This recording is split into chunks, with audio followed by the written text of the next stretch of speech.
Hi, my name is Andy Cannizzaro. My article title is Summer Like No Other, Mexico Tourism Hits Record Levels. It is written by Ion Grillo and published September 2nd, 2014. With new politicians coming into power, violence has not been in the mainstream media as much as it has been in past years. This has brought tourism back to Mexico and greatly helped their economy. From 2009 to 2013, tourism was at a standstill in Mexico for fear of violence from the cartels. However, in 2014, the reporting on violence went down and tourism went up 20%.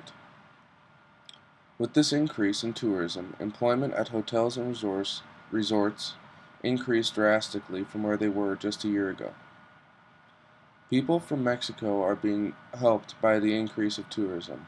All the tourists come and spend their money at their shops and restaurants. A few years ago, people were struggling from the lack of tourism, but now they are able to prosper again.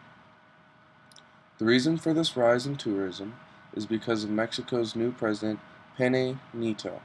He cut down the reports of crime from the cartels by half in the media. This is making people feel safe in Mexico once again.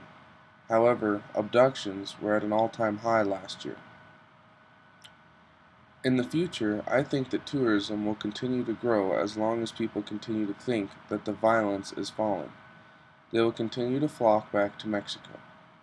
Once people feel safe about going back to Mexico for their vacations, then tourism will have a steady climb. People need to feel safe.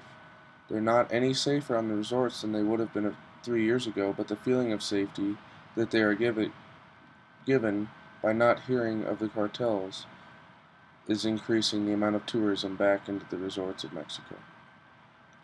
However, in the future, if the cartels get back into the mainstream media as much as they once were, then the tourism will fall once again. The question I have is that by not reporting all the crime that is going on, people are feeling safer and are returning back to Mexico. But in reality, they're not any safer than they would have been 2 or 3 years ago. And the question is it right for the government of Mexico to be doing this? Should they be allowed to not report the crimes that are going on in the country to get an economic benefit that tourism brings? I don't think that they should. They're giving a false reading back to the people who are traveling to Mexico. They need to know what is truly going on so that they can make the judgment for themselves. Thank you.